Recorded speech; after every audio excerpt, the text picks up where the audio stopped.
Assalamualaikum warahmatullahi wabarakatuh. Selamat datang mahasiswa baru Fisika dan juga Pendidikan Fisika angkatan 2020. Video ini saya khususkan sebenarnya untuk menyambut mahasiswa baru. Meskipun juga boleh ditonton oleh siapapun itu ya, nggak harus mahasiswa baru. Tapi ini dibuatnya memang dalam rangka untuk menyambut mahasiswa baru. Dan saya kasih judul Berbahagia dengan Fisika. Pertemuan pertama kan isinya nggak harus yang berat-berat gitu ya. Kita kenal dulu dengan fisika, bahagia dulu dengan fisika, cinta dulu dengan fisika. Nah, setelah itu nanti semuanya menjadi lebih mudah. Karena kalau dari awal itu sudah beban itu, maka belakangnya nanti tambah susah gitu ya. Maka ini kita berbahagia dulu dengan fisika. Kenapa kok judulnya milih seperti ini? Karena ada mahasiswa mungkin yang memang sudah dari awal itu pilihannya masuk fisika. Itu tidak masalah kalau yang seperti itu. Karena berarti dari awal sudah punya tekad, sudah punya niat untuk ingin serius di fisika dan ingin menggandrungi fisika itu. Tetapi kadang ada yang masuk fisika karena bingung mau pilih apa, akhirnya pilih fisika. Juga ada yang begitu atau juga banyak alasan yang lain. Yang intinya adalah mungkin belum benar-benar mantap atau masih ragu mungkin dalam hatinya, saya ini benar-benar di fisika atau enggak ya. Nanti ke depan seperti apa ya. Jadi pertama kali harus memantapkan niat dulu. Jadi kalau di fisika niatnya adalah serius di fisika. Sehingga seriusnya dengan bahagia itu ya, dengan bahagia, dengan mencintai fisika sehingga ke depan menjadi lebih mudah. Oke. Next. Kenapa kok harus mencintai fisika? Ya, agar kedepannya nyaman gitu ya. Tapi bagaimana supaya bisa mencintai fisika gitu? Kalau tidak kenal lebih dalam tentang fisika mungkin kita tidak atau sulit untuk mencintai fisika gitu ya. Dalam hal apapun sebenarnya. Kalau kita sudah lebih kenal, kemudian nyaman, nah bisa cinta dengan ya, dengan fisika atau dengan sesuatu yang lain. Tapi kalau dari awal perasaannya sudah nggak nyaman terus, nah itu susah gitu. Mudah tidak fisika itu untuk dicintai? Gitu. Biasanya berat sebenarnya cinta gitu. Mudah tidak fisika itu untuk dicintai? Mari kita coba mengenal dulu ya. Sebenarnya apa yang banyak dibicarakan atau yang dicari di dalam fisika itu? Ternyata adalah simetri. Saya tulis dulu, simetri. Apa itu simetri? Simetri itu kalau kita di matematika mungkin kita kenal ada yang namanya simetri lipat gitu ya. Ada simetri putar. Paham ya? Kalau misal saya buat garis gitu harus kiri kanan sama. Ini saya buat begini misal, terus kanan saya buat begini gitu ya. Nah, ternyata ini simetri tapi gambarnya nggak tepat-tepat sekali. Intinya adalah ada kesamaan antara kiri dan kanan. Tapi apakah cuma seperti ini simetri? Oh, ternyata enggak. Kita misal membuat ada lingkaran gitu ya. Bayangkan lingkaran, tapi ini enggak tepat sekali gambarnya. Kemudian kita melihat di sini ada begini, di sana ada begini, di sini ada begini. Ini juga ada simetri di sini. Apa itu? Semacam ada keteraturan pola, lihat ya. Keteraturan pola. Simetri itu tidak hanya dimaknai tentang simetri lipat atau seperti yang di matematika yang diajarkan di SD atau itu ya, bukan hanya itu. Simetri adalah suatu bentuk keteraturan, suatu bentuk keseimbangan, suatu bentuk yang berpola, yang kemudian kita melihatnya itu menjadi indah. Maka begitu, iya, mas seperti itu. Jadi makna simetri di sini diperluas ke sana. Ada sesuatu yang ketika kita melihatnya atau ketika kita mengenalnya, kita melihat sesuatu yang indah dari pola-pola yang kita temukan di sana. Ada sesuatu yang berulang, entah itu kiri dengan kanan sama, atau dalam gerak berputar sama, atau mungkin dari waktu ke waktu sama, dan sebagainya. Itu namanya simetri. Kenapa kok kita mulai dengan membahas simetri? Apa hubungannya dengan fisika ya? Ditunggu dulu. Oke ya. Tapi kita sepakat bahwa dengan adanya simetri seperti itu ternyata kita menemukan keindahan. Jadi seperti kita melihat bunga. Kita melihat bunga ternyata ada semacam pengulangan bentuk mahkota bunga dan sebagainya. Sehingga kemudian kita Orang yang senang melukis mungkin dia akan menuangkannya ke dalam lukisan, atau orang yang senang dengan puisi akan menuangkannya ke dalam puisi, dan sebagainya. Begitulah ekspresi orang ketika kemudian dia itu menemukan keindahan, dia ingin mengekspresikannya. Dan fisika itu salah satunya adalah cara mengekspresikan ketika seseorang itu menemukan pola atau menemukan simetri, menemukan keteraturan. Orang fisika menuangkannya ke dalam rumus. Jadi coba pahami dari sini. Ternyata rumus bukan sesuatu yang menakutkan, tetapi rumus adalah suatu bentuk puisinya orang fisika. Itu ya, rumus. Rumus-rumus itu adalah puisinya orang fisika. Nah, cara pandang baru ya, rumus adalah puisi gitu. Dan dengan rumus itu pula ya, kita nanti bisa memperkirakan sesuatu. Kalau kita menemukan pola dan polanya itu berulang berdasarkan waktu, maka kita bisa meramalkan masa depan. Sampai ke sana, iya. Coba perhatikan ini. Ini saya tulis 1, 2, 3, oke, 4. Oke, stop. Saya nulis sampai sini. Seandainya kemudian saya tanyakan, ini berapa kira-kira? Dan ini berapa kira-kira? Ini berapa kira-kira? Coba, misal disuruh jawab, pasti menjawabnya otomatis orang ini akan menjawab di sini 5. Meskipun belum saya tulis ya. Di sini ditulis 6, ini 7. Kenapa begitu? Karena sudah ada pola sebelumnya dari 1 sampai 4 ini angkanya bertambah 1-1. Kalau saya tanya angka berikutnya, otomatis orang akan memperkirakan atau memprediksikan atau meramalkan bahwa angka yang akan muncul kemudian adalah bertambah 1, bertambah 1, bertambah 1. Tapi sebelumnya kan saya nggak pernah ngomong kalau saya mau nulis ini. Dan emang benar apa saya mau nulis ini? Belum tentu juga. Saya mungkin mau nulis angka yang lain, tapi orang akan dengan cepat memperkirakan bahwa yang akan saya tulis itu ini. Meskipun belum tentu loh ya, belum tentu saya mau nulis ini. Tapi kemungkinan besar mungkin saya mau nulis ini gitu. Tapi belum tentu. Kalau saya nulisnya gini, 1, 4, 9, 16, lanjutkan. Dengan cepat orang akan menuliskan ini adalah 25 gitu. Kemudian 36, kemudian 49. Kenapa begini? Kenapa begini? Karena dari pola yang sebelumnya sudah kelihatan ini adalah 1 kuadrat, 2 kuadrat, 3 kuadrat, 4 kuadrat. Maka kalau disuruh melanjutkan, akan dilanjutkan 5 kuadrat, 6 kuadrat, 7 kuadrat. Tapi kan saya nggak pernah ngomong ini. Ini adalah ramalan. Benar ya? Ini adalah hasil. Ini hasil ramalan. Tapi apakah pasti benar yang namanya ramalan? Belum tentu. Boleh jadi saya tadi mau nulisnya bukan ini, tapi orang-orang akan menebak saya itu mau nulis ini. Di fisika kira-kira seperti itu. Kita akan mencoba mencari rumus untuk meramal. Asik sekali kan? Emang meramal itu boleh atau enggak, dosa atau enggak? Enggak tahu saya. Mungkin definisi meramal itu apa itu ya? Saya enggak tahu. Karena ini kan berdasar gitu ya. Ngeramalnya enggak asal-asalan, ada dasarnya.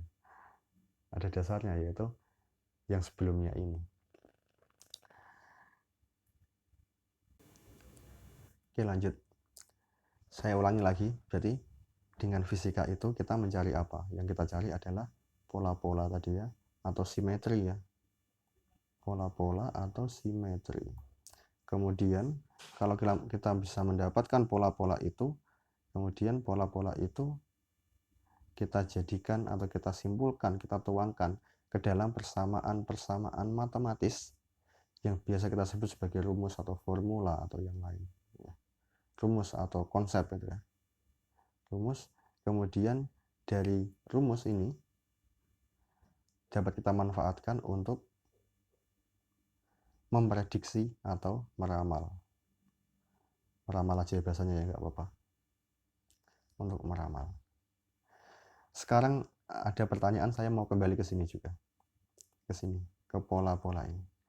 kok ada pola, kok ada simetri. Apakah alam dengan sendirinya dia membuat polanya atau membuat simetrinya itu? Yang namanya simetri kan keteraturan, ada suatu keteraturan, ada suatu bunyi atau perintah untuk teratur. Gini, kalau dia teratur, apakah alam itu membuat kesepakatan satu bagian dengan bagian yang lainnya dari alam itu untuk menjadi teratur, atau memang ada yang membuat alam itu teratur? Nah, ini gimana? Ini tergantung keyakinan ya. Kalau kita melihat alam berpola, alam simetri, alam seimbang, apakah berpolanya itu hasil kesepakatan antar bagian-bagian alam, atau memang ada suatu kekuatan yang sangat besar sekali yang membuat alam itu teratur, seimbang, berpola? Oke, kita nggak tahu kan? Nggak tahu, tapi kalau orang yang beragama mungkin mengatakan, ya ada yang mengatur, wong alam itu punyanya Tuhan gitu ya. Jadi ada yang membuat aturan, ada yang memerintahkan alam untuk harus begini, begini, begini. Untuk harus bergerak seperti ini, untuk harus mengikuti bunyi atau hukum yang seperti ini. Oke, berarti ada yang namanya hukum alam gitu ya. Sesuatu yang harus dipatuhi oleh alam. Untuk bagaimana alam itu harus bekerja. Bagaimana alam harus bertindak. Bagaimana alam harus bergerak dan sebagainya. Itu ada yang namanya hukum alam, hukum yang mengatur tentang alam. Oke, kita coba lihat hukum yang lain, misalnya hukum di negara gitu ya. Hukum di negara, maka siapa yang terkena hukum itu dan harus patuh kepada hukum itu? Yang harus patuh kepada hukum itu di sebuah negara adalah seluruh warga negara, misal. Oke. Kemudian di dalam alam semesta ada hukum-hukum yang harus dipatuhi. Siapa yang harus patuh? Yang harus patuh adalah seluruh penghuni alam semesta. Siapa penghuni alam semesta? Apakah hanya manusia? Tidak. Bahkan benda mati, hewan, tumbuhan, ya itu hidup kalau itu. Batu, angin, air, udara, api, dan sebagainya. Planet-planet, galaksi-galaksi, atom-atom yang paling kecil, dan semuanya. Dia harus tunduk pada aturan-aturan itu. Berarti semacam ada aturan yang kita bahkan belum tentu bisa membaca bagaimana bunyi aturannya itu ya. Kita belum bisa membaca bunyi aturan, tapi kita melihat adanya pola-pola yang terjadi di alam itu yang semacam dipatuhi secara bersama-sama oleh anggota-anggota jagat raya ini. Karena kita nggak tahu benar-benar bagaimana hukum bunyi perintah yang harus dipatuhi oleh alam itu, kita coba menggali dari pola-pola yang kelihatan. Contohnya gini, kalau misal kita berjalan di jalan raya, kemudian kita sampai ke pertigaan, katakanlah kita tidak tahu dengan rambu-rambu lalu lintas. Kemudian kita lihat pas kita mau belok kiri, kok ternyata nggak ada motor atau mobil yang belok kiri, semuanya belok ke kanan semua. Jangan-jangan itu toh, jangan-jangan ada aturan yang tidak memperbolehkan di jalan itu orang untuk belok kiri. Akhirnya kita menerka, berarti ada aturan yang melarang mobil, motor, kendaraan untuk belok kiri.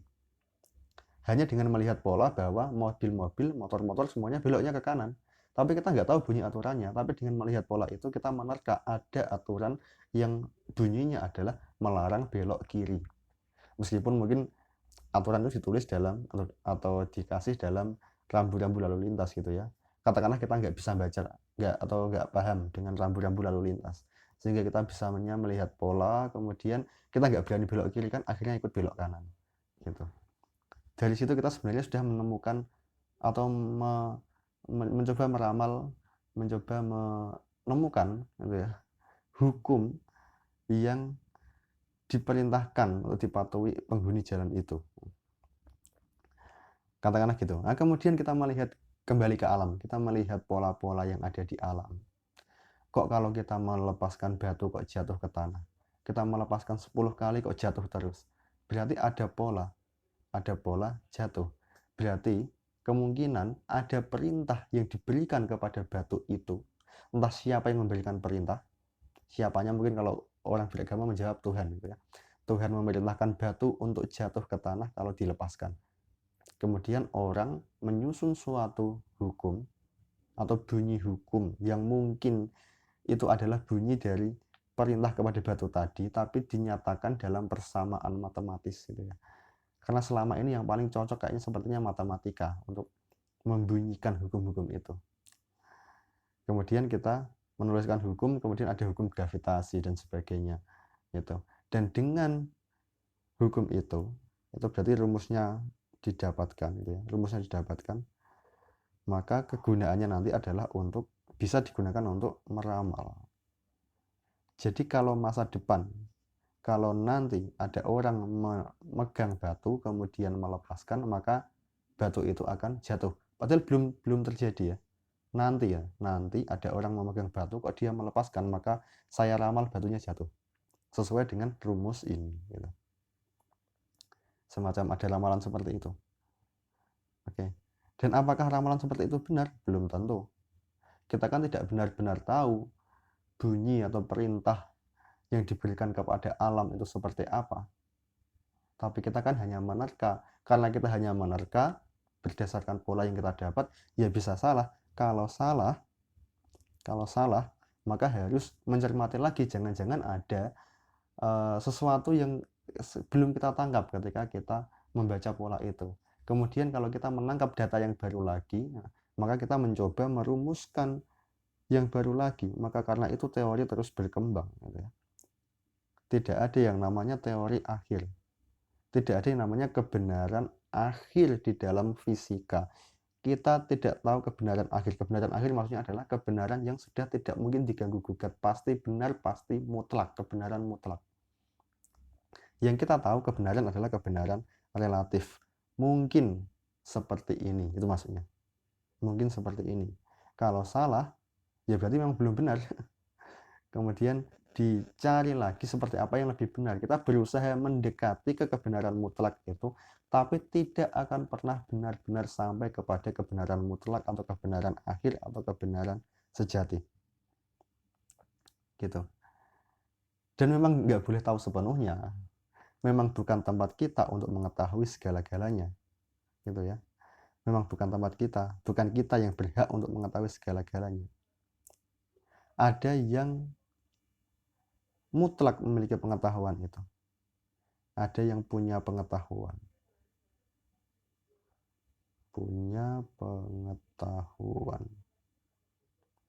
Kita diberi pengetahuan tetapi hanya sedikit sekali. Sementara ada yang benar-benar memiliki pengetahuan yang tidak ada batasnya. Siapa itu? Ya Tuhan. Udah lah gitu aja. Kita kan ini kan kuliahnya juga di UIN kan.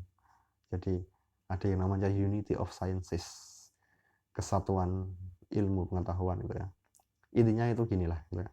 Apapun tidak bisa dilepaskan dari ilmu tentang ketuhanan. Tidak ada yang bisa berdiri sendiri tanpa melibatkan ketuhanan gitu. Saya yakin semuanya sepakat ya.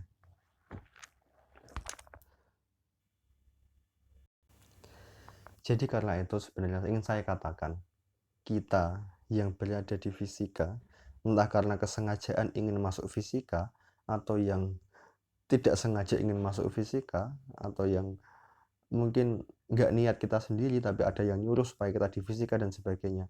Entah apapun alasannya, yang jelas sekarang kita sudah berada di fisika, di lingkungan fisika, maka harus disyukuri dan itu sebenarnya adalah keberuntungan. Itu adalah keberuntungan. Kenapa? Karena ada perintah. Coba lihat ya, ada perintah untuk membaca. Saya kaitkan dengan agama nggak apa-apa ya. Ada perintah untuk membaca. Iqra, bacalah. Dan kita yang di fisika membaca itu macam-macam ya. Yang di fisika kita mencoba membaca alam. Apa yang kita baca?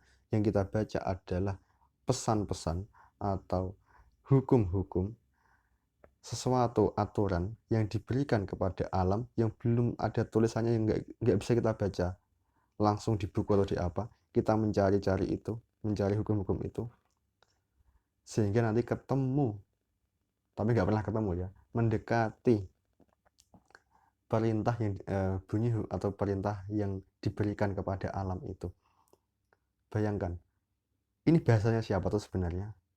Siapa yang memerintah? Yang memerintah siapa? Tuhan gitu ya. Ada yang memerintah, kemudian bentuknya kode. Bentuknya kode, nggak langsung dikasih tahu begini gitu, tapi kode, pola-pola, keseimbangan. Kemudian kita kan kepo itu, kita mencoba mencari tahu sebenarnya ada pesan apa yang disampaikan itu, bagaimana bunyinya gitu. Untuk apa? Untuk kita bisa lebih mengenal kepada yang menyampaikan pesan. Dan ini berpolanya itu sangat apa ya? Polanya itu tidak banyak dilanggar, atau malah nggak pernah dilanggar, memang nggak pernah dilanggar gitu ya. Kalau orang dikasih perintah gitu, itu kan orang kan ada logika. Orang dikasih perintah ada logika, bisa ya dilaksanakan atau bisa enggak dengan suatu pertimbangan dan lain-lain. Tapi kalau yang diberi perintah adalah alam semesta ini,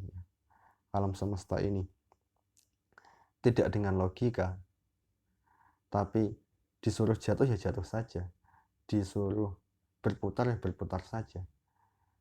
Bayangkan, maka yang kita saksikan di dalam fisika, di dalam alam ini sebenarnya adalah kepatuhan seluruh penghuni alam kepada yang memerintahkan. Batu jatuh karena perintah, pohon tumbuh karena perintah, gitu ya. Angin berhembus dari tekanan tinggi ke tekanan rendah karena perintah. Kemudian api kalau membakar sesuatu menjadi panas karena perintah. Semuanya karena perintah. Dan kita mencoba mencari bunyi perintah itu. Kita melihat bentuk kepatuhan yang luar biasa dari alam kepada Tuhannya. Coba bayangkan. Kita menyaksikan bentuk kecintaan yang seperti itu, makhluk kepada Tuhan. Dan itu yang kita kerjakan terus dalam fisika. Kita mencari bagaimana galaksi patuh kepada Tuhannya. Bagaimana jagat raya patuh kepada Tuhannya. Bagaimana bintang-bintang patuh kepada Tuhannya. Bagaimana semuanya gitu ya. Sehingga sampainya pasti nanti cuma satu. Sampainya pasti menambah kekaguman, menambah rasa senang, atau semakin kita ingin ikut menghambakan diri seperti mereka, yaitu alam semuanya ini kepada Tuhan untuk lebih menghambakan lagi. Karena ternyata semuanya patuh kepada hukum yang diberikan itu kepada semuanya. Dan manusia juga diperintahkan. Kalau di negara, hukum itu namanya undang-undang gitu ya. Atau yang lain lah, misalnya ada peraturan pemerintah atau yang lain. Tapi saya ngomongnya undang-undang gitu ya. Kalau kepada alam, mungkin kita sebut sebagai hukum alam gitu. Kepada kita manusia dari Tuhan ada yang namanya syariat gitu. Syariat atau aturan yang harus kita lakukan, harus kita jalani. Dan sebenarnya berarti apa yang dikerjakan alam, yang dilakukan oleh alam itu adalah apa yang disyariatkan kepada alam itu. Maka sebenarnya di fisika kita sedang belajar syariat, aturan-aturan. Hanya saja bunyi syariatnya adalah tidak langsung puasa, sholat 5 waktu gitu ya. Itu kan syariat di situ. Maksudnya syariat yang diberikan kepada alam adalah sesuatu yang harus dipatuhi oleh alam. Bunyi-bunyi seperti itu. Oke, coba bayangkan. Arahnya itu bahkan lebih jauh kalau kita mau serius ya. Nggak cuma sekedar nanti mau kerja apa. Itu penting, ya penting. Masa itu nggak kita pikirkan, jelas kita pikirkan itu ya. Tetapi upaya untuk mencapai atau menemukan sesuatu yang lebih hakiki, yang lebih hakikat, yang lebih asli, yaitu tujuan akhir orang hidup sebenarnya, itu malah kita pelajari juga di dalam fisika. Jadi fisika sebenarnya adalah, coba bayangkan, nyambung nggak sama ilmu tauhid? Nyambung. Meskipun mungkin ada orang yang dengan belajar fisika mau jadi ateis dan sebagainya, iya. Ya memang begitu, tergantung orang menggunakannya. Seperti ada ada kayu mau kita gunakan untuk memukul orang atau mau kita gunakan sebagai tongkat untuk menolong kita dan sebagainya, tergantung kita yang menggunakan gitu. Dan fisika juga seperti itu. Tapi fisika sangat dapat kita gunakan untuk mencari yang satu. Apa tuh yang satu? Yang satu adalah yang Maha Tunggal, yang menguasai segalanya dan mengatur segalanya. Oke. Jadi sampainya adalah ke situ. Dan apa yang lebih penting dari urusan ini coba? Di dunia ini apa yang lebih penting dari urusan ini? Kan nggak ada. Orang hidup kan memang didesain untuk mengenal yang satu itu. Ketika kita semacam terbuang atau terpisahkan dari yang satu itu, kemudian kita mencari-cari tanda-tanda dan sebagainya untuk kembali mengenal dan menemukan yang satu itu. Salah satunya adalah melalui fisika. Biologi enggak, biologi juga, kimia juga gitu ya, sains gitulah. Secara umum sains. Salah satunya adalah fisika. Tapi nggak cuma sains saja ya, pokoknya ilmu apapun sebenarnya pastilah kalau didalami sampainya akan ke sini, tidak mungkin ke yang lain. Ada suatu jaminan. Siapa yang menjamin? Nggak tahu. Saya ngomongnya ada suatu jaminan bahwa sampainya adalah ke yang tunggal itu. Itu. Adalah gitu aja lah dari saya. Ini berapa menit? Sudah 26 menit. Semoga semakin mantap untuk masuk di fisika, semakin semangat belajarnya di fisika, tidak makin kendur, makin mencintai fisika, melihat fisika dengan cara pandang baru, jangan hanya memikirkan nilai, memikirkan lulus, ya lulus dipikirkan. Jangan hanya memikirkan nilai, kemudian memikirkan ujian, kemudian mikir, oh ada tugas banyak, laporan banyak. Iya ya, memang seperti itu. Tapi yang poin utamanya itu bukan itu gitu ya. Ya namanya orang hidup seperti itu. Tapi poin utamanya adalah dengan fisika kita mencoba membaca, dengan fisika kita mencoba mengenal siapa yang kita kenal. Yang kita kenal adalah, ya jawab sendiri. Udah, itu aja dari saya. Udah sekian, kalau ada salah kata mohon maaf. Assalamualaikum warahmatullahi wabarakatuh.